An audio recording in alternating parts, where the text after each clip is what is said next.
En el año 1954, imágenes como estas eran comunes.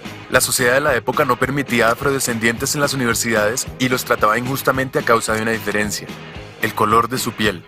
Por ejemplo, les tocaba sentarse en la parte de atrás del bus y no podían usar los mismos bebederos que usaban los blancos. Debían usar bebederos especiales, bebederos solo para negros. Durante muchos años, la población afrodescendiente vivió la injusticia de no tener garantizados los mismos derechos que si tenían garantizados los que tenían la piel más clara. Sin embargo, muchas personas que sabían que ahí había un problema y que tocaba solucionarlo, lucharon para cambiar esa situación.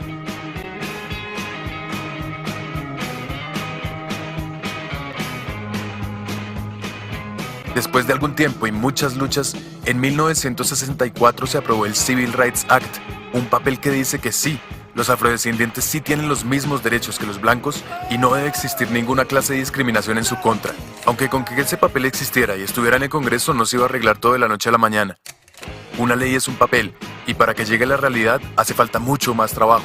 Es aquí donde recordamos personajes como Martin Luther King, como Mohamed Ali, como Malcolm X, como Tommy Smith y John Carlos, y bueno, como tantos otros que llevaron el mensaje de ese papel a la base de la cultura y realmente ayudaron a cambiar formas de pensar en los hogares norteamericanos y dieron pie para que algo como esto fuera posible, para que cupiera en la cabeza de los norteamericanos que un presidente afrodescendiente los podía representar a todos. Hoy en día el problema no se ha acabado, pero es solo una minoría la que insiste en un concepto tan salvaje y arcaico como el del racismo.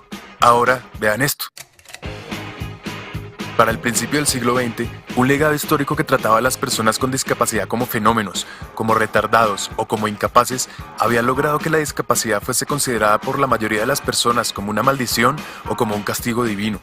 La sociedad de la época entendía las diferencias físicas, sensoriales, intelectuales o psicosociales como algo inaceptable y creyó que lo correcto era esconderlas o construir lugares donde vivieran aisladas. Así, los ciudadanos supuestamente normales se desentendieron de las personas con discapacidad y continuaron construyendo un mundo excluyente, lleno de barreras. Muchos fueron encerrados de por vida en esas instituciones, incluso en contra de su voluntad, para sufrir tratos inhumanos y degradantes. No se les permitía tomar decisiones y se les hizo creer que jamás podrían vivir por ellos mismos. Se les hizo creer que eran menos, que no eran suficiente. De hecho, se los llamó minusválidos. Durante la primera mitad del siglo XX, el pensamiento de los médicos era que las personas con discapacidad debían ser curadas de su enfermedad y que en el momento en que estuvieran sanos, volverían a ser parte de la sociedad. A punta de terapia, les hicieron creer que su problema se les quitaría, pero mientras ese día llegaba, ¿qué?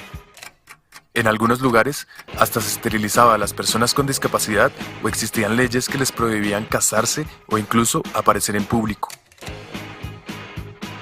La marca de la discapacidad se creó utilizando los mismos colores que los de un hospital y se pregonó con orgullo el nuevo y maravilloso concepto de la integración, pero en vez de incluirlos realmente, se los integró solo en una parte de la sociedad y así se inició una nueva forma de segregación, mientras que las personas con las discapacidades más complejas seguían presas en instituciones cada vez más inhumanas. Durante la segunda mitad del siglo, ya se tenía claro que eso era un problema y cogió fuerza un movimiento que buscó acabar con esa opresión. Inspirados en otros movimientos de derecho civil, las personas con discapacidad empezaron a manifestarse demandando sus derechos. Activistas lucharon por lograr avances en accesibilidad a los sistemas de transporte masivo, a los sitios públicos, a la información, a la salud, a la educación, al empleo, es decir, a las cosas básicas que cualquier persona tiene derecho. Personas con discapacidades severas crearon los primeros centros de vida independiente para volver a ser parte de la comunidad y poder dirigir sus vidas ellos mismos. Se empezó a usar la consigna "nada sobre nosotros, sin nosotros", y así se empezó a participar en el proceso de diseñar leyes que realmente los tuvieran en cuenta. La lucha a través de los años ha desembocado en un movimiento de derecho civil en todo el mundo. En los países desarrollados y en los que están en desarrollo, las personas con discapacidad demandan sus derechos, demandan su libertad y su igualdad de oportunidades. Y aparte de las leyes que en cada país se han ido desarrollando, en 2006 aparece la Convención de Derechos de Personas con Discapacidad de Naciones Unidas, un instrumento internacional que dice que la discapacidad no la tiene la persona, sino que resulta de la interacción entre personas con deficiencias y las barreras debidas a la actitud del entorno que evitan su participación plena y efectiva en la sociedad en igualdad de condiciones con las demás.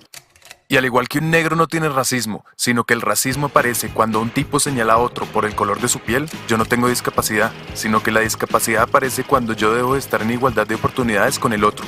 Lo que tienen las personas son algunas limitaciones que pueden sobreponerse gracias a ciertos ajustes que implementados garantizan la igualdad de oportunidades. Y pilas, son la sociedad y el gobierno los que tienen que garantizar estos ajustes. Si no los garantizan, estaríamos aceptando discriminaciones y abusos que a estas alturas no debemos permitir. Entonces, sabemos que no es ni exclusión ni integración lo que necesitamos, sino una verdadera inclusión social. Y es nuestro deber llevar las leyes que tenemos a la calle y producir el cambio de no ver a las personas con discapacidad como unos enfermos, sino como sujetos de derechos, ciudadanos como todos nosotros. Despierten, ayúdenos a cambiar esta situación.